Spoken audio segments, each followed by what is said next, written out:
क्या हम सच में लाइफ को एंजॉय कर रहे हैं? और ये सिर्फ हमारी बात नहीं हुई है, ये विश्व में सच में सब जगह हेल्थ का कंडीशन इसी तरह से खराब हुआ है। इसीलिए WHO ने डिक्लेयर किया कि कम से कम एक दिन 7 अप्रैल को सभी लोगों को इसके बारे में अवेयर किया जाए, जागरूक किया जाए, बताया जाए कि हेल्दी कैसे रहा है। क्योंकि हम जो कुछ भी कर रहे हैं वो एक्चुअल में ट्रीटमेंट है। बीमारी आ जाने के बाद हम जागरूक होते हैं। कोई रोग हो जाएगा, अब इसके बाद हम उसके लिए जो है ना सावधानियां बरतेंगे, दवाइयां खाएंगे, अब उसके बाद उसका इलाज शुरू होगा। लेकिन रोग ना हो या रोग से कैसे बचा जाए, अगर इसके बारे में पहले से हम लोग है ना सचेत हो जाते हैं तो शायद इतना बड़ा रोग नहीं होता। जैसे मैं छोटा सा एग्जांपल दूं, जब कोरोना आया था उसमें है ना लगातार टीवी पे जहां तहां बैनर के जरिए लगातार लोगों को माइक के द्वारा अनाउंसमेंट की जा रही थी, लोगों से दूरी बनाकर मास्क पहनिए, है ना, गर्म पानी पीते रहिए, अगर आपको सांस लेने में तकलीफ हो रही है तो गर्म भाप लेना चालू करिए, सैनिटाइजर का इस्तेमाल करिए। क्या सही है गलत है? ये कोरोना हो गया है इसलिए नहीं, कोरोना ना हो उसके लिए बताया गया था कि बचना कैसे है। और जब इन जानकारियां मिली तभी क्या हुआ, हमने अपने परिवार के लोगों से भी दूरी बनाई कि अगर मैं बाहर से आ रहा हूँ सामान लेके, माँ ने दरवाजा खोला, एक पहले ही वहां रखो, पहले सामान बाहर, कपड़ा बाहर का बाहर खोलो, बेशक मैं बेटा हूँ फिर भी माँ ने गले नहीं लगाया, है ना। एक बाप बाहर से ड्यूटी करके आ रहा है तो बच्चों को पहले जहाँ गले लगाते थे इस बार उन्होंने गलती नहीं करी। तो इस चीज को हमने पालन किया तभी तो आज आप और हम यहाँ पे है ना वापस से फिर से मिल पा रहे हैं। क्या सही है गलत है? तो बीमारी से बचने का ना अवेयरनेस, वो चेतावनी, वो है ना कैसे सचेत रहा जाए, ये चीज भी ना बहुत जरूरी है। और लूका विश्व उसी चीज को यहाँ पे जो है लेकर के आया है। और इसीलिए कंपनी ने वहां पे कि वर्ल्ड को अगर हेल्दी करना है, अगर अपने देश को, अपने शहर को, अपने समाज को हेल्दी करना है तो इसके अकेले आयुष से इस काम को पूरा नहीं कर सकते। हेल्थ क्लब खोल तो दिया गया है जहां पे आप कराए कि ऑलमोस्ट सारी बीमारियों का टेस्ट में सुन तो रहे हैं, लेकिन क्वेश्चन नहीं है कि लोगों को शायद इसके बारे में अभी भी नहीं पता है कि उन्हीं के नाम को, उन्हीं के घर पे कुछ दूरी पे एक ब्रांच चल रहा है जिसका 2 साल हो गया है और जहां पे ऐसी बीमारियों का बिना मेडिसिन और इंजेक्शन ऑपरेशन के लोग ठीक हो रहे हैं। लोगों को नहीं पता है, उनको कौन बताएगा? आप लोग बताएंगे। माफ कीजिएगा, आपको एक अनाउंसमेंट कर देता हूं। विवेक सर आए, चाहे मैं आऊं, चाहे हमारे VP ओ सर आए, चाहे चेयरमैन आए, ध्यान रखिएगा कभी भी हम लोग की जब विजिट होती है ना तो विजिट के बाद हमें हेड ऑफिस को एक रिपोर्ट लिखना होता है। लेकिन पहले क्या था, सीधा मैं बोला जाता था आपने नामकुम बेस्ट हाउस विजिट किया है, बताइए आपके हिसाब से उस बेस्ट हाउस को आज तक जो विजिट किया कितने नंबर आप देते हैं 100 में? अब आयुष सर हमारे प्रिय है ना, वो जहानाबाद हमारा पटना है ना, 50 किलोमीटर का दूरी है ना, दोनों का होम टाउन लगभग एक ही जगह। मेरा नानी घर गया और रहते बीच में, मैं दोनों साइड से जो है इनको घेरा हुआ। अब कहीं ना कहीं जो है वो एक घर का रिश्ता भी जुड़ गया है। अब ऐसे में कंपनी चूंकि कोरियन है और हम लोग इंडियन है तो हम तो अपने साइड से नंबर दे देते थे, यानी नामकुम बेस्ट हाउस में 100 में 95 नंबर। अभी तक हमने नंबर जो है काफी अच्छा दिया आपको, लेकिन कंपनी में होशियार है। कंपनी ने क्या किया है कि अब उसमें एक पूरा फॉर्म बना दिया है कि अब से कभी भी अगर विजिट करेंगे तो वहां पे चेकिंग करिए पूरा डिटेल में। चलिए आज तो मौसम खराब है, आज स्ट्राइक भी है, लेकिन फिर भी चेकिंग क्या होती है आपको बता देते हैं कि विजिट वाले दिन वहां पे कितने लोग लेक्चर सुनने के लिए आए थे। अनाउंसमेंट तो पूरे दिन हुआ होगा, क्या सही गलत है? अनाउंसमेंट तो पूरे दिन हुआ है, लेकिन देखते हैं कि यही 2 घंटे के लोग जो सुबह में आते हैं सिर्फ वही लोग लेक्चर सुन रहे हैं। 2 बजे के बाद के लोग यहाँ पे दिखाई नहीं दे रहे हैं, बहुत रेयर, मतलब sorry thank you so much है ना, लेकिन बहुत रेयर लोग होंगे जो दोपहर के बाद लोग भी आते हैं है ना लेक्चर सुनने के लिए। तो ये चेकिंग होगी कि जरा सुबह आप जब विजिट करने गए थे तो उस बेस्ट हाउस में कितने लोग लेक्चर सुन रहे थे, पहला। दूसरा, वहां पे कपल कितने थे, है ना, पति पत्नी वहां पे कितने थे बेस्ट हाउस में जिसमें आपने विजिट किया था। एक फैमिली से एक से ज्यादा लोग, कितने लोग हैं जो अपनी फैमिली में एक से ज्यादा लोग आ रहे थे। ये सारी चीजें जो है ना कंपनी ने बोला चेक कर लेंगे।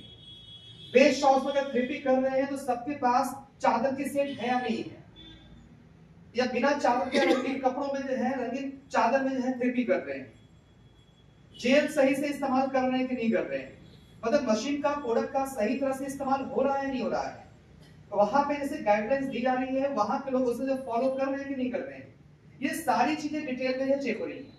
प्लस मैम ने जैसे बोला कि हम लोग 1+1 कर रहे हैं, अब कंपनी आपकी बात नहीं सुनेगी, कंपनी वाले को फोटो और 1 महीना पहले बैनर लगा है ना, अभी भी कितना साफ सुथरा है भाई, नानकुम के लोग ने बहुत सफाई पसंद लोग हैं, कितना साफ रखा है बैनर को, कितना अच्छा लग रहा है ना, एकदम साफ साफ। अगर ये फोटो के मैंने बोला ना, मैं तो पहले नंबर दे देता था, लेकिन अब कंपनी फोटो मांग रही है, चेयरमैन खुद डेली चेक कर रहे हैं, क्या सर आप लोग ग्रुप में देख रहे होंगे, चेयरमैन खुद डायरेक्टली चेक कर रहे हैं। अब इसमें लोग क्या करें बताइए, क्या खुद से बाहर से सबकी फोटो खींच के लाके यहाँ पर लगा दें? ऐसे करके भी जो है मतलब क्या होगा, क्या सही है गलत है? इस बैनर का ये जो फोटो अगर हेड ऑफिस में जाए तो बताइए कि नामकुम को आज तक जो मैंने नंबर दिया है,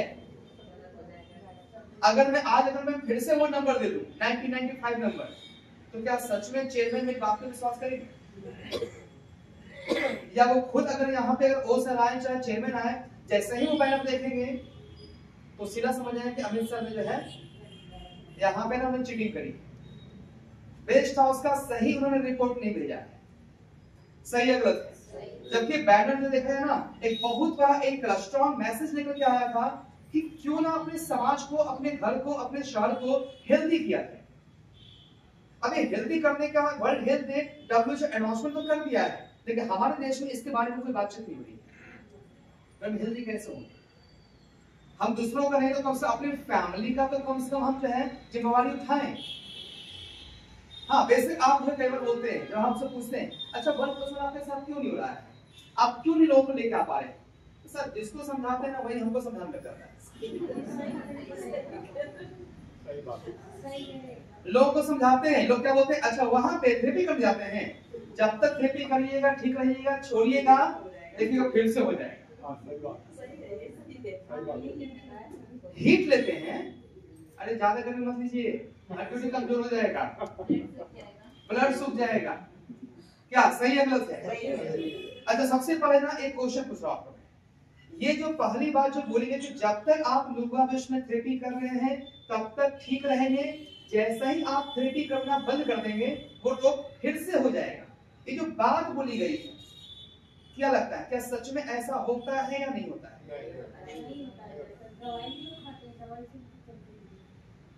जब तक हम थेरेपी करेंगे ठीक रहेंगे, और जैसे ही थेरेपी हम छोड़ देंगे हम वापस से बीमार पड़ जाएंगे, ये बात सही है गलत है? ऐसा नहीं होता है, मैं बोलूं सही, ऐसा ही होता है, सच्चाई तो है। इसका मतलब अभी भी थेरेपी का मतलब समझ नहीं आया आप लोगों को। लेक्चर हमेशा सिखाया गया थेरेपी कब तक करनी चाहिए, ये याद ध्यान सर, लेकिन ये नहीं समझ में आया कि थेरेपी जैसा ही हम छोड़ेंगे हम वापस से बीमार क्यों पड़ जाएंगे।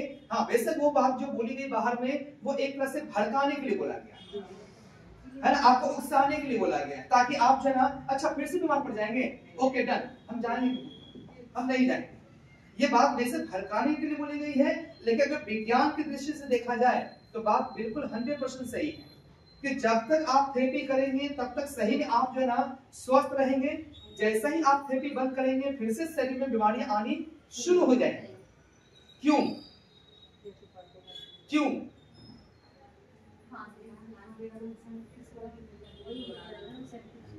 क्या होता है? अब ध्यान से सुनिएगा फटाफट, मैं लेट नहीं करूंगा। हाँ सर इसको ऑन करिएगा।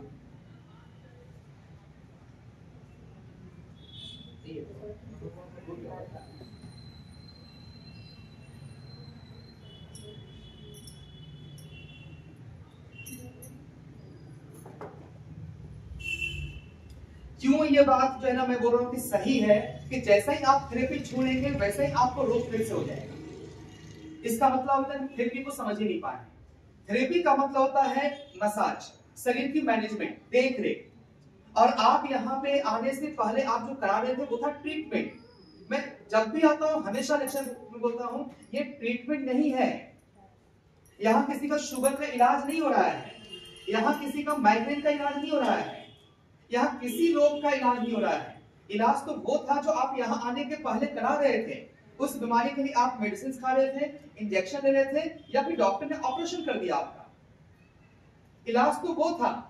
और मजे की बात है कि यहाँ पे तीनों चीजें नहीं है। क्या सही है गलत है? लेकिन फिर भी आपने टेस्ट नहीं सुना यहाँ पे, है ना, कि मेरी ये बीमारियां थी और यहाँ थेरेपी करने के बाद मैं इस तरह से ठीक हो गया हूँ, मेरी दवाइयां बंद हो गई। लेकिन हम बोल रहे हैं कि हमने ट्रीटमेंट नहीं किया है। वैसे आप ठीक हो रहे हैं, लेकिन अगर आप इसको समझ गए तो फिर आपको कंफ्यूजन नहीं होगा।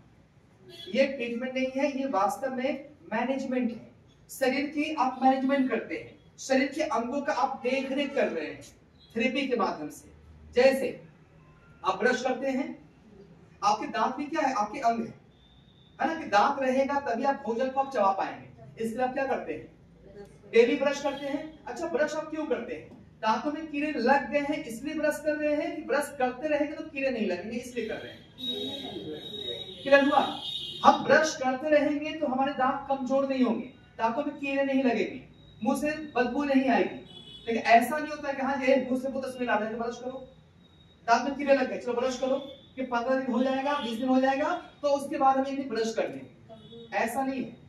आप करते रहेंगे तो उसमें कैविटीज कम होगी, उसमें कीड़े कम लगेंगे, कमजोर कम होगा, है ना, उसमें प्रॉब्लम कम आएगी। तो आपके बुढ़ापे में भी आपके पास एनफ दांत रहेंगे। 32 दांत शायद ना रहे आपके पास, लेकिन 26 दांत तो रहेंगे। सही है गलत है? और इसी का बेहतर मैनेजमेंट करने के लिए आपको सिखाया गया कि आप दिन में 2 बार ब्रश करें कम से कम। सुबह करते हैं तो रात को सोने से पहले तो जरूर से करिए, ताकि दांतों में जो फंसा हुआ जो भोजन का टुकड़ा है वो आपका निकल जाए। अगर कुछ मीठा खाए हैं वो आपके दांत से निकल जाए, ताकि आपके दांत में सोने के दौरान अगला 10 घंटा या 8 घंटा, है ना, जो आपके दांतों में अगर फंसा रह गया तो वही क्या करेगा, वहां पे गंदगी कीटाणु पैदा करेगा, जिससे आपके दांत कमजोर होंगे, कल को बीमारी आएगी। लेकिन अगर रात में अगर ब्रश करके अगर, है ना, पूरी सफाई करके अगर सोया जाए तो कहीं ना कहीं आप उसमें गंदगी पनपने से आप रोक पाते हैं। इसका मतलब दांतों की लाइफ को आप बढ़ा पाते हैं।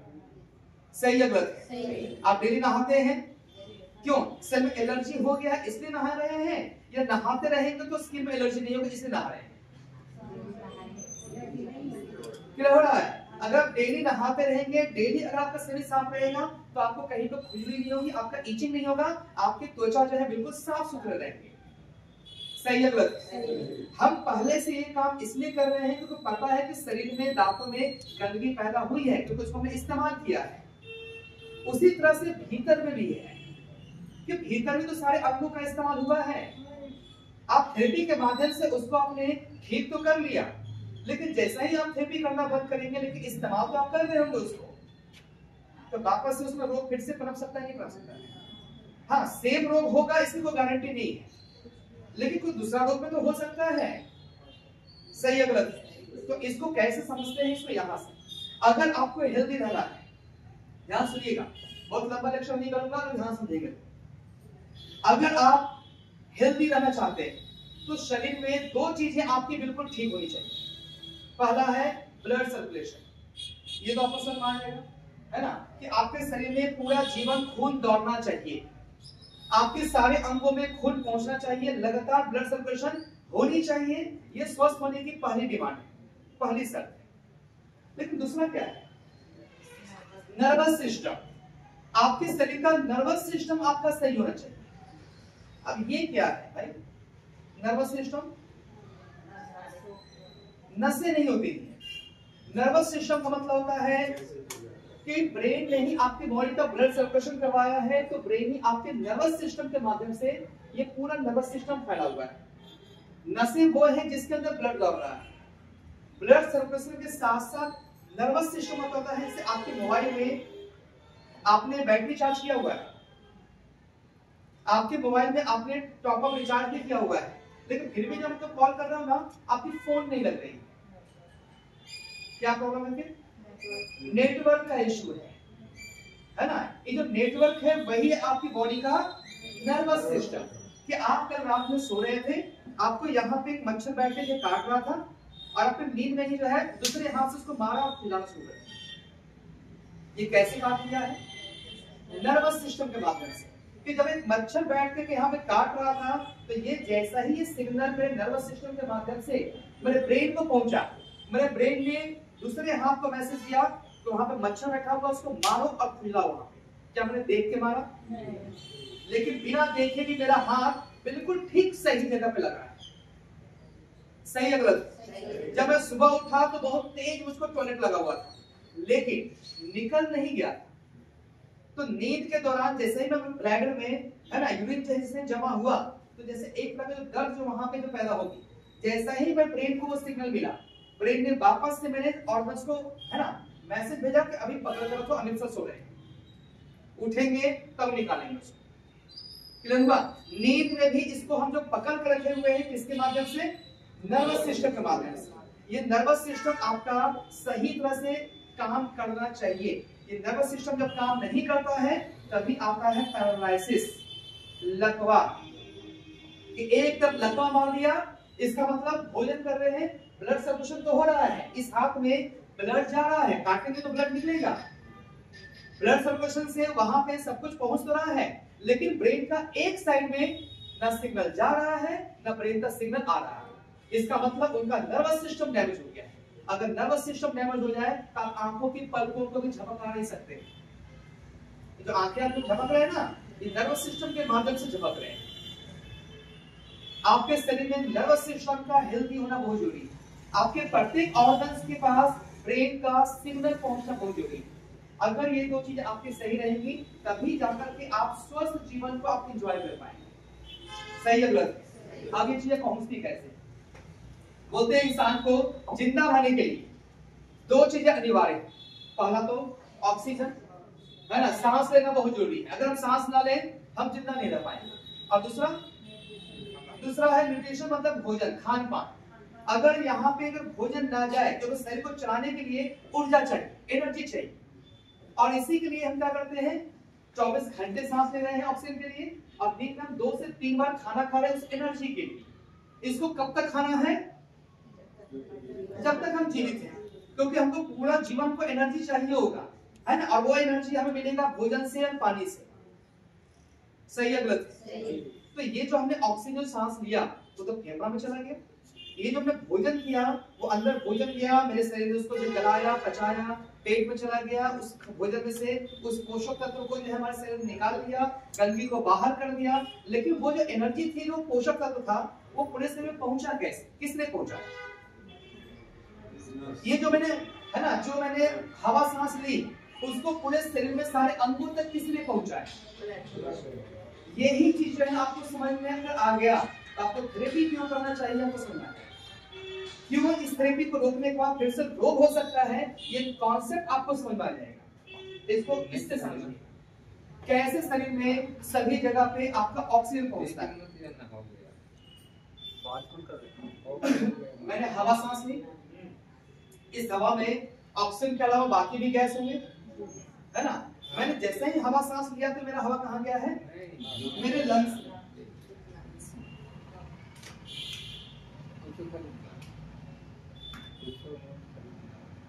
ये काम कैसे करता है समझिए।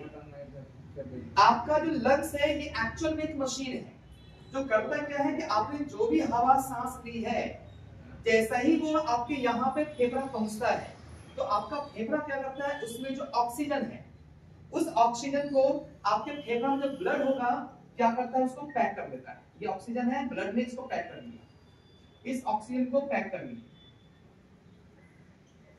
है ना। ब्लड सेल्स आपके ऑक्सीजन में ऊपर से जो ऑक्सीजन आ रहा है ना, फेफड़ा जो है इसमें ब्लड होगा, वो ऑक्सीजन को क्या करेगा, पैक कर देगा।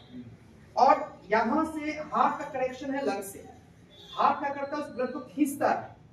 जैसे ही वो खिंचाएगा वो पहुंचेगा, वो ऑक्सीजन मिक्स जो ब्लड है वो पहुंचेगा हार्ट के पास, और जब यहाँ से पंपिंग होगी तो पूरे शरीर में क्या होगा, वो ऑक्सीजन जो है आपके सभी जगह पे ब्लड के माध्यम से पहुंच जाती है। उसको यहाँ पे दिखाएंगे। आपने नाक और मुंह से हवा ली, वो कहाँ गया, आपके लंग्स में। लंग्स ने क्या किया, उसमें ऑक्सीजन को मिक्स कर दिया। उसके बाद वो आ गया आपके हार्ट के पास, और हार्ट से पंपिंग होकर कहाँ चला गया, आपके पूरे शरीर में, आपके ब्रेन में, आपके अंगों में, आपकी हड्डियों में, आपकी मांसपेशियों में और आपकी प्रत्येक कोशिकाओं तक ब्लड के माध्यम से ऑक्सीजन को पहुंचाई जाती है। इसलिए आप कहीं भी पीर मारेंगे आपको ब्लड निकल जाएगा। इसका मतलब सभी जगह पे ऑक्सीजन की सप्लाई हो रही है। वापस से जब ब्लड ऊपर आता है हार्ट के पास, तो अपने साथ क्या लेके आएगा? कार्बन डाइऑक्साइड को जब वापस लेके आएगा और हार्ट उस ब्लड को भेजेगा फिर से कहां पे? लंग्स में। लंग्स क्या करेगा? उस ब्लड से जो कार्बन डाइऑक्साइड आया है उसको पहले क्या करेगा? गैस को निकाल के चलाएगा बाहर और उस ब्लड को रोक के रखेगा, ताकि जैसे ही फिर से आप हवा सांस लें उस ऑक्सीजन को मिक्स करके फिर से ब्लड को भेजेगा आपके हार्ट के पास और पंपिंग होकर पूरे शरीर में इस तरह से फैल जाती है। तो दोनों अंगों का आपस में पूरा गहरा रिलेशन है। अब आप बैठे हुए हैं, आपके धड़कन भी आराम से चल रही है, आप सांस भी आराम से ले रहे हैं, आप चलना चालू कर दीजिए। जैसे धड़कन तेज होगी आपकी सांस की गति तेज रहेगी, आप दौड़ना चालू कर दीजिए। ये तेज होगा तो सांस भी आप जोर जोर से लेना शुरू कर देंगे और एक समय ऐसा आएगा कि अगर बहुत तेज दौड़ गए तो हार्ट तो उतना जल्दी ब्लड को पंपिंग कर दे रहा है, लेकिन उतना जल्दी लेकर सांस आप नहीं ले पाए। नाक और मुंह दोनों से आप क्या करते हैं? फिर सांस लेना आप चालू कर देते हैं। सही है गलत? लेकिन अगर आपका लंग्स, अगर हार्ट के साथ साथ में अगर लंग्स जल्दी काम अगर नहीं कर पा रहा है, जो आपके साथ होती है कि जैसा ही चार कदम से चलते हैं ना, सांस फूलने लग जाती है। हम 2 सीढ़ी चढ़ते हैं तो सांस फूलने लग जाता है। इसका मतलब जैसा ही आपका शरीर जो एक्शन में आता है, जैसे ही एक्टिविटी शुरू करते हैं तो ब्लड का सर्कुलेशन तेज आती है, लेकिन आपका फेफड़ा जो है उतना जल्दी नहीं जो है ना हवा को लेना और निकालना ये काम नहीं कर पा रहा होता है। तब क्या बोलते हैं? सुस्ताने तो बैठ।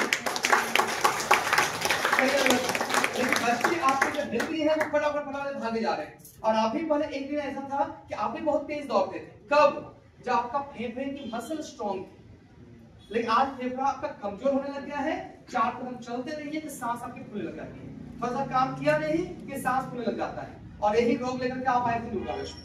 लेकिन जैसा ही सर यहाँ जैसा ही आपकी मसाज हुई है ना, जैसा ही मसाज शुरू हुआ कुछ ही दिनों के बाद आपका जो है आंसर आने लगा क्या कि सर अब हम जो है छत पे चढ़ जाते हैं, अब हम 4 कदम क्या हम 10 कदम चल लेते हैं, उसके बाद ही हमारा सांस पहले की तरह नहीं फूलता है। सही है गलत? मशीन लगातार नहीं चलती है। मशीन ने पहले मसाज कर दिया, उसके बाद यहाँ पे जैसे रुका है, इस जगह पे यहाँ से कनेक्शन है आपके लंग्स और हार्ट का। जब मशीन यहाँ पे रुका है तो लगातार आपके लंग्स में हीट भेज रहा है, तो मशीन रुकी हुई है लगातार। और सबका कनेक्शन अगर यहाँ पे रुका है, इसका मतलब सबके लंग्स में हीट जा रही है, सबके फेफड़ा में हीट जा रहा है। जब हीट जाएगा आपके फेफड़ा में, यहाँ पे है ना बीच में आपका फेफड़ा है, जब यहाँ पे रुका हुआ है, खींच करके रुका हुआ है, तो हीट लगातार आपके फेफड़ा में जा रहा होगा, तो उसका कनेक्शन फेफड़ा के अंदर ही जाएगा। तो जैसे जैसे आपके अंदर एफआईआर जाती है, आपके लंग्स के जो मसल्स हैं वो मजबूत होने लग जाते हैं। तो हीट देने के बाद इसका मसाज करता है मशीन आपके अंगों का। जैसा ही हीट के साथ मसाज होगा, वैसे जैसे कैसे आप थक गए, आज आंटी बहुत काम कर रही है, हाथ पांव पर थक गया है, और हमने क्या किया, पूरा इनका मसाज कर दिया हाथ पांव का। अच्छा लग रहा है आंटी? अच्छा लग रहा है? यही करते हैं। थैंक यू है ना। तो जैसे ही आपकी मसाज होती है शरीर में, एनर्जी फिर से आता है नहीं आता है? बस उसी तरह से जैसे ही आपके लंग्स का मसाज होता है ना, वैसे ही क्या होता है, लंग्स आपका जो है वो पंपिंग करना चालू कर देता है ना। जैसे जैसे इसका मसल स्ट्रॉन्ग होंगे, ये वापस से फिर से जल्दी जल्दी जो है ना, ये गैस को लेना और निकालना, ये वाला काम करना चालू कर देगा। जैसे जैसे मजबूत होगा, जैसे जैसे काम चालू करेगा, ये जो सांस फूलने की जो समस्या थी, देखिएगा इसमें आपको सुधार मिलना शुरू हो जाएगा। इस तरह से योगा आपको जो है ना स्वस्थ बनाता है। ये है थेरेपी का। जब तक थेरेपी करेंगे ना, ठीक रहेंगे, छोड़ देंगे तो फिर से बीमार पड़ जाएंगे। आप मुझे बताइए कि जो है तो अगर छोड़ देंगे तो फिर से बीमार पड़ेंगे नहीं पड़ेंगे? 100%। अभी 50 साल के हैं, कल को हम 60 के होंगे, फिर 70 के होंगे, फिर 80 के होंगे। तो जैसे जैसे आप बूढ़े होंगे तो आपके मसल भी तो कमजोर होंगे, आपका फेफड़ा फिर से तो कमजोर होगा।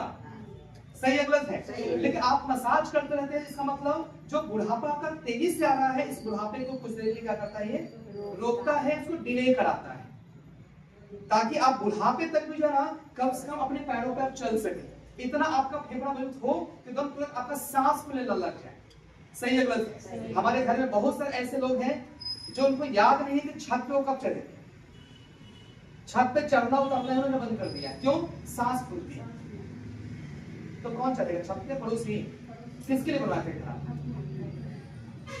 पूरा जीवन तो आप काम में व्यस्त रहे, कभी छत पे घूमने का मौका मिला नहीं। बूढ़ा होंगे तो आराम से छत पे गार्डनिंग है पूरा एंजॉय करेंगे, लेकिन समय आया एंजॉय करने का तब सांस फूल, और आप इस समय भी आप एंजॉय नहीं कर पा रहे।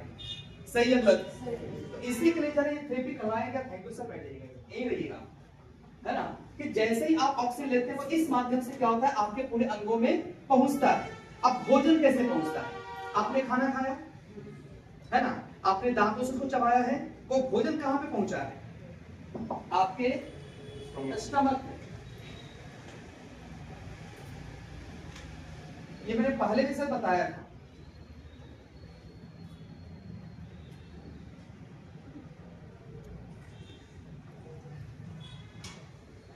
आपने भोजन किया, भोजन गया है आपके मुंह से अंदर गया, और पहले आकर के वो यहाँ पे जमा होगा लेफ्ट साइड में, यहाँ पे आपका स्टमक है। आयुर्वेद में इसलिए बोला गया है ना कि आप जब खाना खा रहे तो कुछ देर के लिए बायां साइड होकर के आप लेटिए। क्यों? आपका लीवर है दाएं साइड में, तब बिल्कुल ऊपर में, लीवर के ठीक नीचे है गॉल ब्लैडर। तो आप जब लेटते हैं ना बायां साइड होकर के, तो यहाँ पे पित्त की थैली में जो पित्त जमा है इसको यहाँ पहुंचने में हेल्प मिलती है। क्लियर हुआ? क्योंकि पित्त का थैली का मतलब खाना को गलाने के लिए लीवर ने जो पित्त तैयार करके रखा हुआ है वो पित्त आपके खाने में मिक्स होगा तभी तो खाना गलेगा, है ना? तो यहाँ से पूरा पित्त जो है क्या होगा, यहाँ जाता है, जो खाने को पूरा गलाता है। गलने के बाद वो खाना जो है आपके आंतों में आकर के जमा हो जाएगा।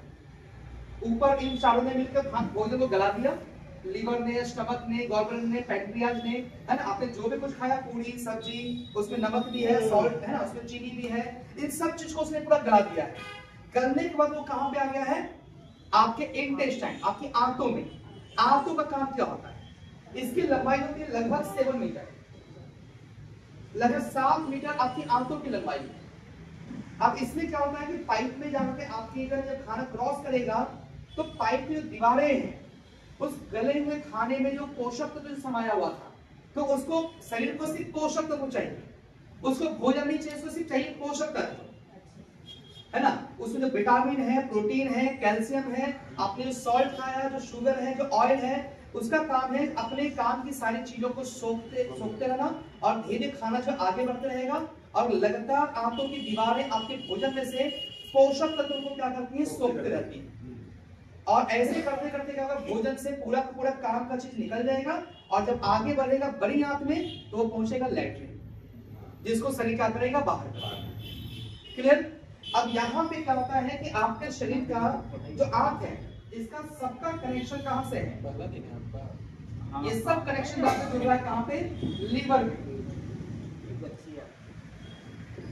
पूरे आंतों का, है ना, जैसे जैसे आंत उसको सोखते रहेंगे सीधा सप्लाई होता रहेगा सबका कहाँ पे? लीवर में। ये पूरा पोषक तत्व जाएगा कहाँ पे? लीवर में। इसी वजह से लीवर को किस शरीर की मां है कि भोजन को सबसे पहले पचने के बाद पूरा पोषक तत्व को पहले ले लो क्या, लीवर अपने पास, और लीवर उस भोजन को कहां सप्लाई करेगा? हार्ट में। तो हार्ट है आपकी बॉडी का जंक्शन, वहीं से पूरा सब जगह सप्लाई होगा। तो यहाँ से पोषक तत्व यहाँ सप्लाई किया, वो क्या करेगा, हार्ट में जो ब्लड आ रहा है उसमें मिक्स होता रहेगा, और पंपिंग होकर पूरे शरीर में इस तरह से ऑक्सीजन और भोजन को पूरे शरीर में सप्लाई की जाती है ना? मुंह से खाना लिया आपने, स्टमक में गया, पेट में, पचने के बाद कहां पे आया? आपके आंतों में। आंतों से पूरा जूस टाना किसने? लीवर ने। लीवर सप्लाई हुआ आपके हार्ट में, और यहां से ऑक्सीजन और भोजन दोनों क्या होता है, ब्लड के माध्यम से आपके पूरे शरीर में, आपके ब्रेन में, आपके अंगों में, आपके हड्डियों में, आपके मांसपेशियों में, आपके कोशिकाओं में, इस तरह से क्या होता है कि भोजन का और ऑक्सीजन की सप्लाई होती है, और इसी तरह से हम लोग जिंदा रहते हैं। यही है बॉडी से। अब ये है सबके अंदर का एक जैसा विज्ञान। अब इसी में यहां आती है बीमारी। हम थेरेपी कर रहे थे, आप ठीक हो गए, लेकिन थेरेपी छोड़ने के बाद भी अब सांस तो लेंगे।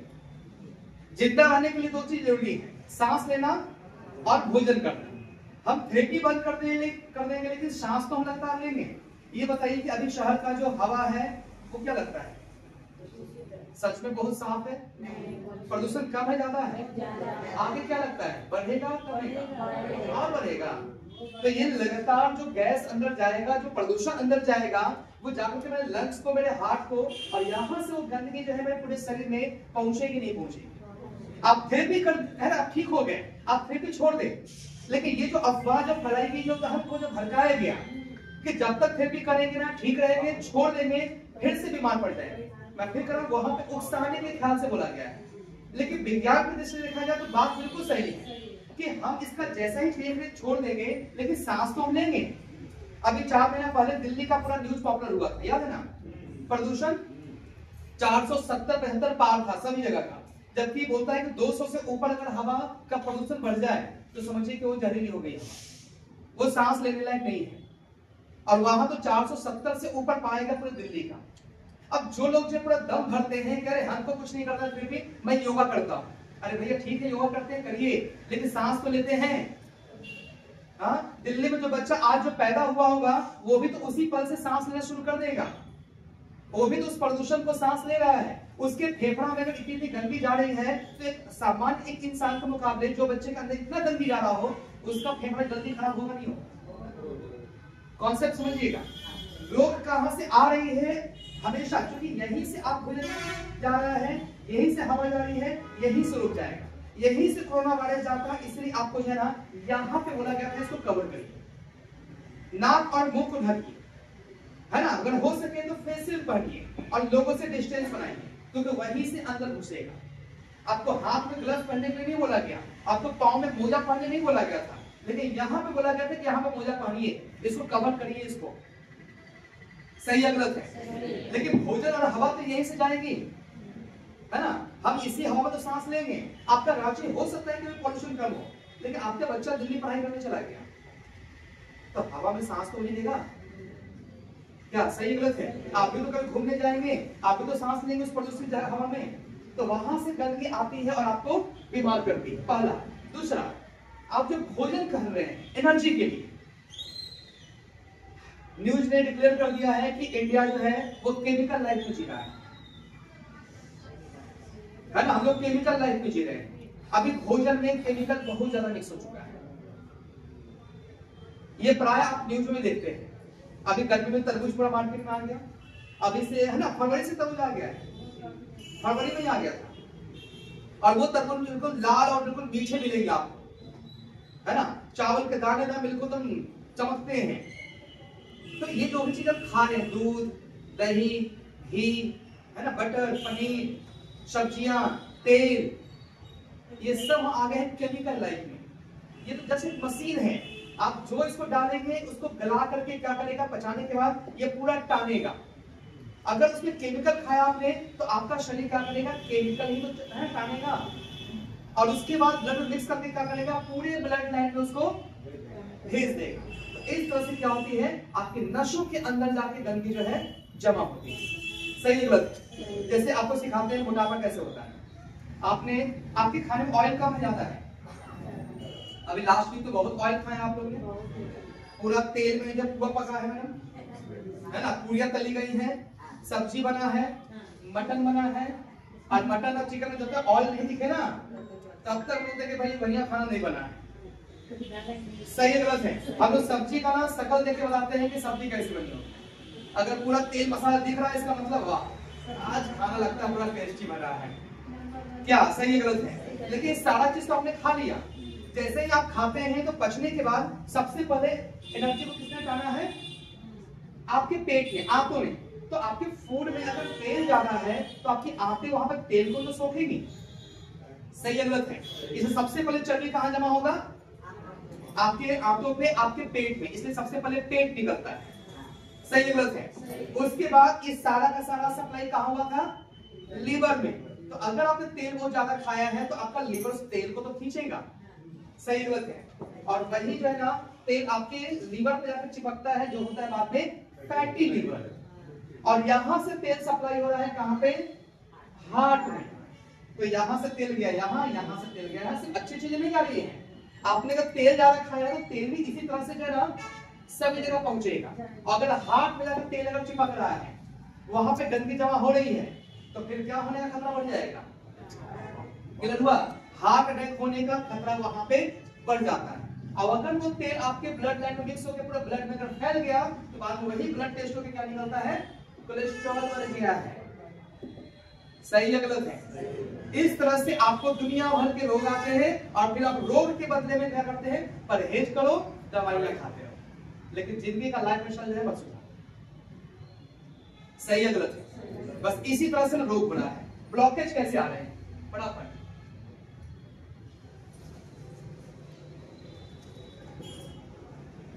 ब्लॉकेज कैसे आता है देखिएगा। The deep veins ruptures when we move our leg and ankle. ये आपकी ब्लड लाइन है ना, ब्लड लाइन होता है ना वो इस तरह से, और ब्लड लाइन के अंदर में इस तरह से गेट बने हुए हैं। हाँ? होता क्या है कि आपका जो हार्ट है ये लगातार ब्लड को खींच रहा है। मैं सिर्फ बॉडी सिस्टम क्लियर कर दे रहा हूं, इससे आपको ना सारे कंफ्यूजन दूर हो जाएंगे कि जना ये रोग कैसे हो रहा है। कि आपका हार्ट क्या करता है, धक धक धक धक, ये लगातार नहीं धड़क रहा है, ये एक धक के बीच में थोड़ा सा गैप है ना। क्या हुआ, उसका गैप निकालते ना फिर से लगे।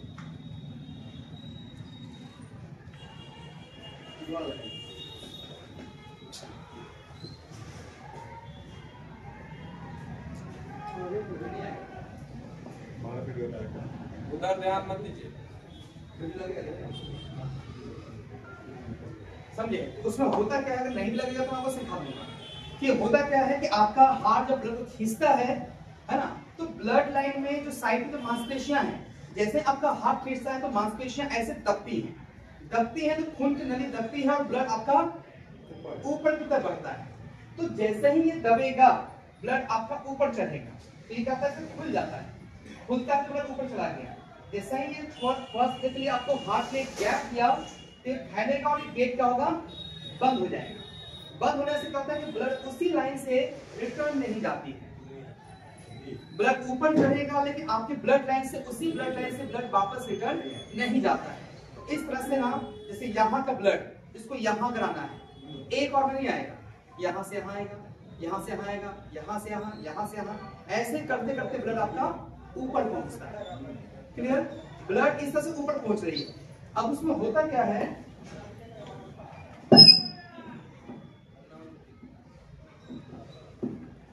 इस तरह से ब्लड आपका ऊपर जा रहा है। इसी ब्लड में आपका क्या है, विटामिन, प्रोटीन है ना, आपका ऑक्सीजन सब कुछ है। अब यहाँ पे होती क्या कि आपके ब्लड में गंदगी भी तो आया है, तो गंदगी क्या होगा कि इस तरह से आपके जैसे अभी आप चल रहे हैं तो शरीर में गर्मी ज्यादा है, आपका खून दौड़ रहा है, लेकिन जब रात में सोएंगे तो शरीर तो ठंडा होगा।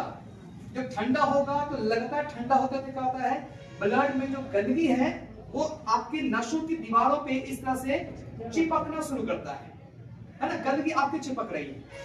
लेकिन होगा क्या, सुबह आपने फिर से उठे, आंटी लोग झाड़ू उठाए, घर में झाड़ू वगैरह शुरू कर दिए, आपने अपना काम करना शुरू कर दिए, तो जैसे ही आप काम शुरू करते हैं ना तो खून आपका क्या होता है, फिर से दौड़ना शुरू करता है।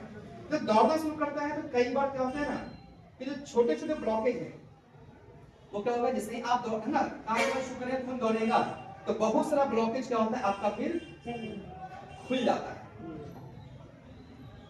डेली आपके नसों में गंदगी जमा होगी और डेली इस तरह से क्या होता है, बहुत सारे ब्लॉकेज आपके खुल जाते हैं खून के रफ्तार से। लेकिन कुछ ब्लॉकेज क्या होते हैं, बड़े होते हैं, जैसे इस तरह से है ना, ब्लॉक हो रहा है, ब्लॉक हो रहा है, ये पूरा ब्लॉक हो गया, देख रहे ना, ये पूरा जाम हो गया है। अब जाम हो गया तो इधर से इधर जब ब्लड का सप्लाई अगर नहीं हुआ तो ऑक्सीजन पहुंचेगा, भोजन पहुंचेगा, दवाइयां पहुंचेगी। जब ऐसे में जब नहीं पहुंचता है तो क्या होता है, आप मेडिसिन तो खा रहे होते हैं, होम्योपैथ, एलोपैथ, रांची का डॉक्टर, दिल्ली का डॉक्टर, बेंगलोर, भेलोर, चेन्नई, बस घूमते चले जा रहे हैं, लेकिन काम नहीं कर रहा है। क्यों? क्योंकि आपके शरीर के अंदर जो है पूरा ब्लॉक हो रखा है, जाम हो रखा है। इतना आपने तेल खाया है, इतना केमिकल गया है कि रास्ते पूरे जहां तहां जाम हो रखे हैं। जब सर्कुलेशन नहीं हो रहा तो दवाइयां काम कैसे करेंगी? सही है गलत? और खास करके देखिएगा, अगर किसी को शुगर हो रखा है तो डॉक्टर को अगर कोई ऑपरेशन करना हो तो देखिएगा डॉक्टर सीधा मना कर देते हैं। ऑपरेशन छोड़िए, दांत में तो खाना है ना, डॉक्टर बोलेंगे पहले शुगर कम करके आइए, उसके बाद आपका हम ऑपरेशन करेंगे, दांत उखाड़ेंगे। क्यों? क्योंकि दांत उखाड़ने को तो उखाड़ देंगे, ऑपरेशन तो कर देंगे, लेकिन ऑपरेशन करने के बाद उस घाव को सूखने के लिए दवा तो दी जाएगी, और दवा पहुंचाएगा कौन? ब्लड। और शुगर किसमें है? ब्लड में। तो ब्लड टेस्ट तो डॉक्टर लिखते हैं, तो ब्लड होगा चाशनी की तरह गाढ़ा, और अगर डॉक्टर ने अगर मेडिसिन दे दिया ब्लड माध्यम से, वहां पर अगर मेडिसिन नहीं पहुंचा तो घाव सूखेगा नहीं, ये उल्टा इन्फेक्शन बढ़ जाएगा। इसे डॉक्टर क्या बोलते हैं? पहले अपना ब्लड सर्कुलेशन ठीक करके आइए, पहले शुगर कम करके आइए, उसी के बाद आपको जो है ऑपरेशन की जाएगी। सही है गलत? और सबसे ज्यादा शुगर कहाँ बैठता है? आपके पांव के तलवे में। तो ब्लड लगातार नीचे उतर रहा है, इसलिए आपका शुगर, कोलेस्ट्रॉल, यूरिक एसिड, जितना गंदगी है सब जाके पांव के तलवे में पहुंचेगा, इसलिए पांव के तलवे में झंझनाहट होती है। शुगर पेशेंट को देखिएगा पांव के तलवों पे ना काले काले स्पॉट्स पड़ जाते हैं, नाखून काला हो जाता है, और ऐसे में शुगर पेशेंट का अगर पांव में अगर घाव हो जाएगा, देखिए मैडम नहीं हुआ है देख रही मेरा काला है कि नहीं, तो ये बहुत हो रहे हैं। मैं जब भी चेक करता हूँ 90% लोग ने बढ़ा के चेक करना शुरू करते हैं।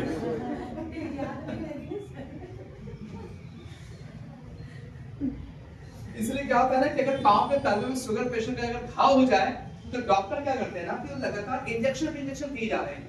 अब इंजेक्शन क्या है? उन्होंने जो दवा निकाला, उस दवा को इंजेक्शन के माध्यम से उन्होंने शरीर के अंदर डाल दिया। अब ये दवा वहां पहुंचेगा पांव के तलवे तक, तभी तो घाव सूखेगा। कौन पहुंचाएगा? ब्लड। लेकिन ब्लड लाइन तो पूरा जाम हो रखा है। ऐसे में क्या होता है कि उस घाव तक जब मेडिसिन नहीं पहुंचती है तो घाव बनाना और पकता चल जाता है, और एक दिन उसी शुगर पेशेंट को देखिएगा डॉक्टर भी पांव काट देते हैं। इसका मतलब अगर आपके शरीर को हेल्दी करना है, अगर मेडिसिन को भी काम करना है, तो सबसे पहले ब्लड सर्कुलेशन ठीक होना जरूरी है। सही है गलत? इसीलिए आपके 85% में पांव शुगर के लिए नहीं, आप भोजन के बाहर से केमिकल तो जा रहा है, वो सारा केमिकल जाके पांव के तलवे में सबका जमा होगा। इसलिए मशीन में देखिएगा पांव ऊंचा किया गया है और यहाँ पे पूरा हीटिंग सिस्टम लगाई गई है। सही है गलत है ना? इसको ऊंचा करके जिसे गर्म करेंगे तो जितना भी गंदगी आपके यहाँ पे जमा हो रहा है, उन सारी गंदगी क्या करेगा? ये बाहर निकालेगा। जब गंदा खून बाहर निकलेगा तभी तो पांव में साफ खून दौड़ेगा, जब साफ खून पहुंचेगा तभी तो ऑक्सीजन, भोजन और दवाइयां पहुंचेंगी। जब ये सब चीजें पहुंचेंगी तभी तो रोग ठीक होगा, रोग ठीक होगा तभी तो वापस से हम निरोग होकर के हेल्थी लाइफ को एंजॉय कर पाएंगे। सही है गलत है? तो थेरेपी कब तक करना चाहिए? कब तक करनी चाहिए? किसको करनी चाहिए, किसको नहीं करनी चाहिए? फिर से क्लियर कर रहा हूं, पूरा जीवन थेरेपी क्यों करनी है? आप स्वस्थ हो जाएंगे, आपको मैं पूरा बॉडी का क्लीन कर दूंगा, लेकिन उसके बाद थेरेपी क्यों करनी है? स्वस्थ रहने के लिए नहीं। फिर से ये चीज ना जवाब आपको कंफर्म नहीं करेगा। दो चीजें जो बताया मैंने कि आप सांस तो लेंगे, गंदगी फिर तो जाएगी, भोजन तो करेंगे, केमिकल फिर तो अंदर जाएगा, तेल फिर तो अंदर जाएगा, फिर से ब्लड मिक्स होके पूरा शरीर में फैलेगा। तो अगर उस गंदगी को है ना, जो कि डेली आप डाल रहे हैं, इसलिए थेरेपी आपको कब तक करना होता है ना? पूरा जीवन, और डेली करनी होती है। डेली सिस्टम में अंदर गंदगी जाए, डेली सिस्टम में है ना केमिकल जाए, तो डेली उसको जो है आप थेरेपी करके उसको बाहर करिए। कोशिश करिए कि ब्लड लाइन में जैसा मेरे को दिखाया था तो उस तरह से ब्लॉक ना हो जाए। अगर ब्लॉक हो गया तो बीमारी आनी बिल्कुल तय है, और अगर बीमारी आ गया तो फिर चाहे कोई दवा खा लीजिए वो काम नहीं करेगा। और नुकाश आने के बाद अगर टेस्टनी आ रही है, जबकि यहाँ पे कोई दवा दी गई थी, दवा नहीं दिए फिर भी लोग यहाँ पे ठीक हो गया। कैसे? क्या किया?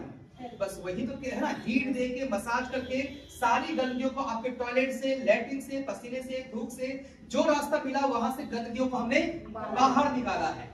जैसे से गंदगी बाहर निकलेगी आपका ब्लड लाइन साफ होगा, ब्लड सर्कुलेशन ठीक होगा। जैसे से ब्लड सर्कुलेशन ठीक होगा ऑटोमेटिकली सारे अंगों तक भोजन, ऑक्सीजन, दवाइयों की सप्लाई चालू हो जाएगी।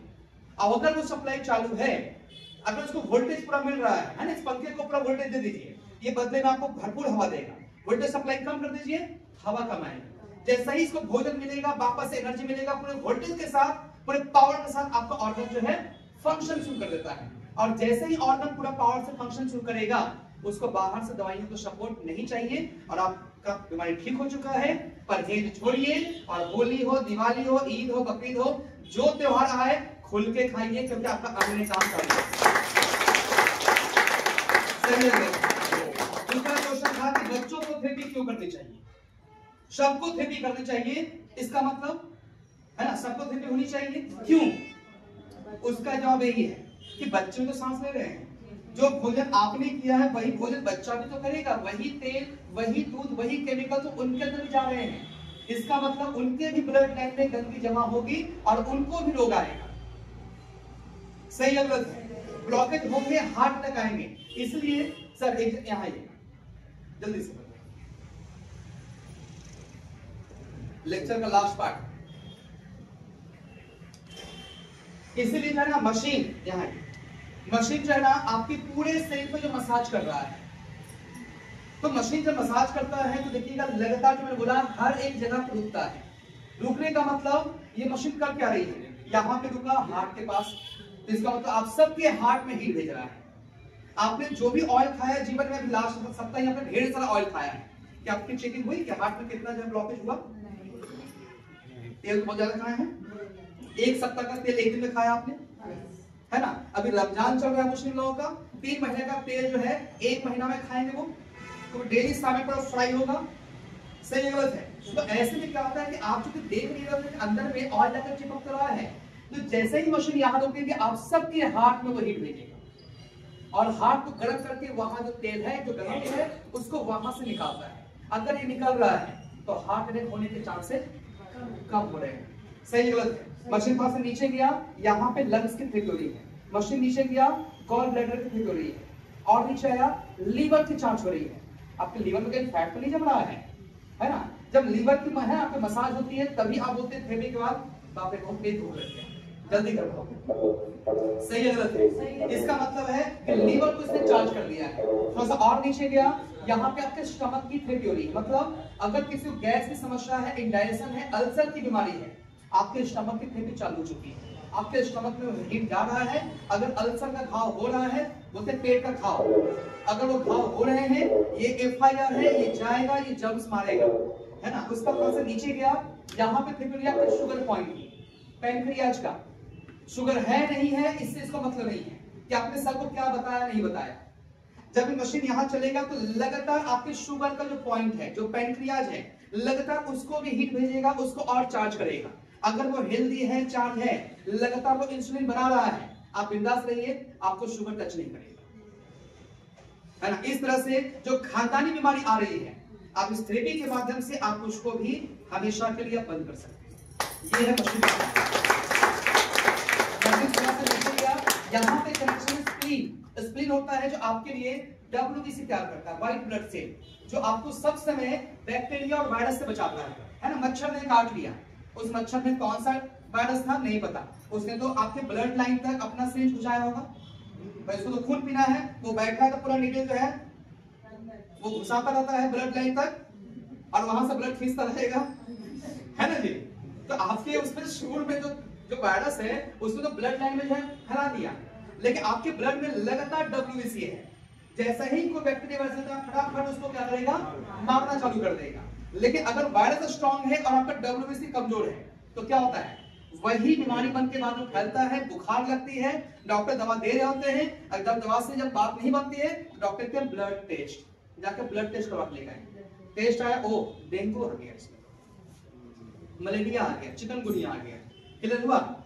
तो ब्लड टेस्ट का मतलब क्या है कि आपके ब्लड में वायरस फैल गया है, इसका मतलब WBC कमजोर है। तो कब कौन सा मच्छर काटेगा किसको पता है ना?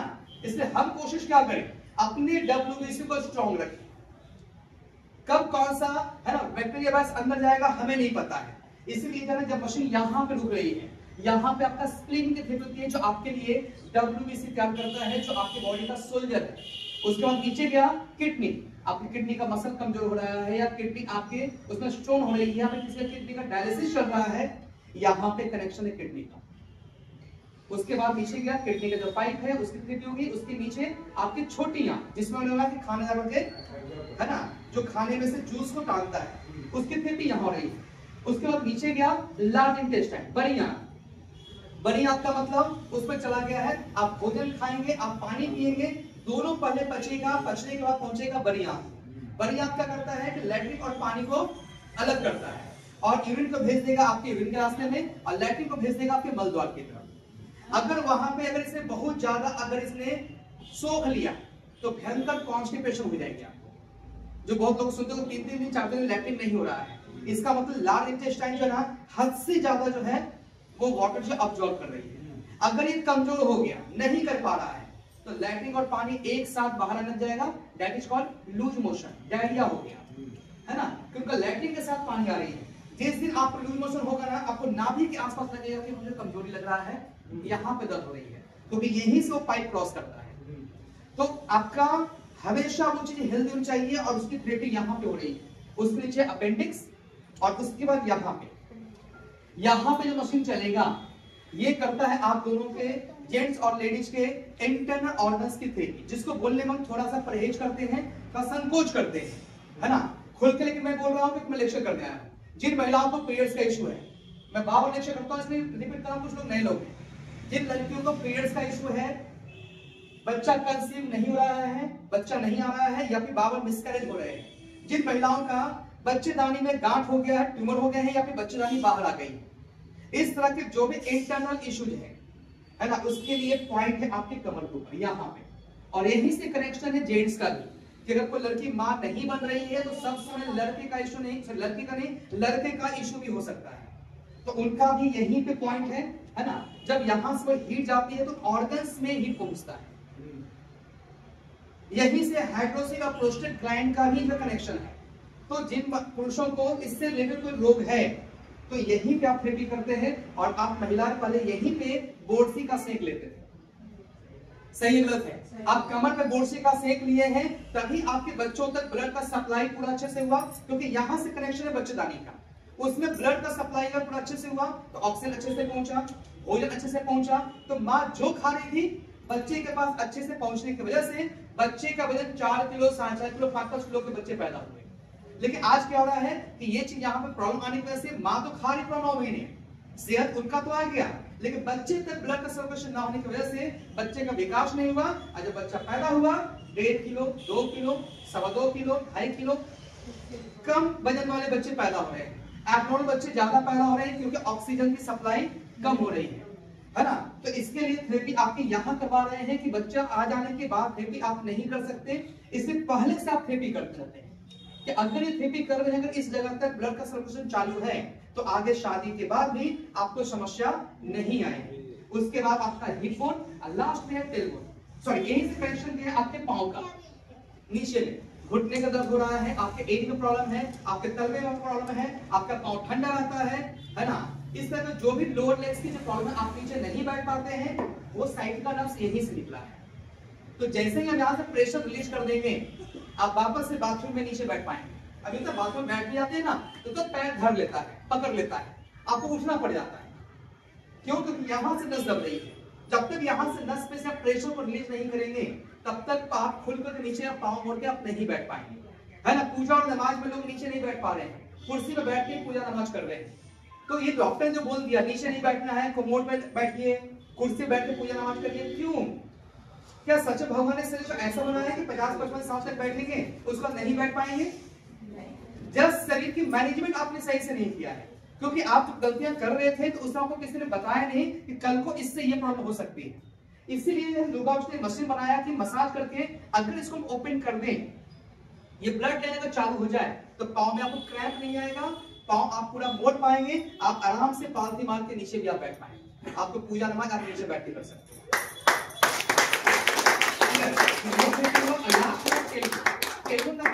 लैट्रिन का लास्ट रास्ता कि जिनका मल द्वार कमजोर हो गया है, लैट्रिन जा रहे हैं और लैट्रिन रोक नहीं पाए, निकल गया, या फिर उसी मल द्वार होता है पाइल्स, बवासीर, है ना।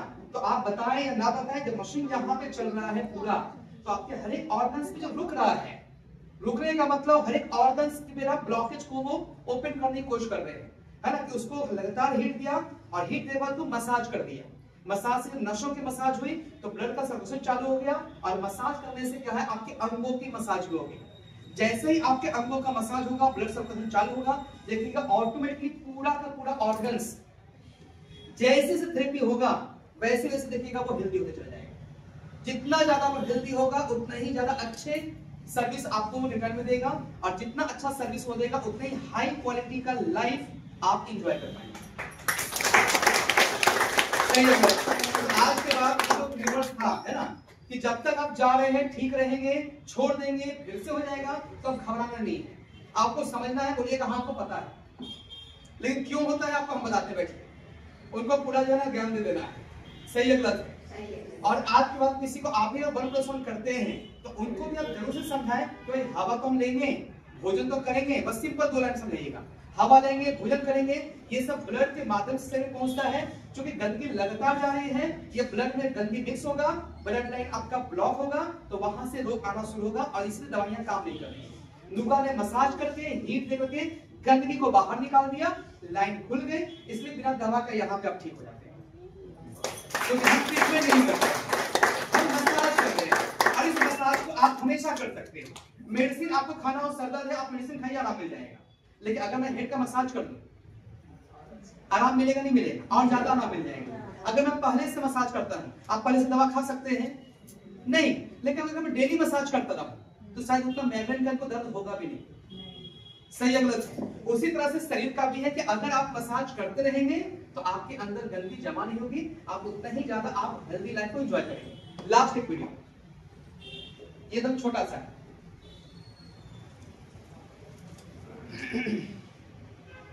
एक दूसरा ट्यूमर है कि आप हीट लेते हैं, ज्यादा हीट लेंगे तो आपको नुकसान करेगा, सही है गलत है।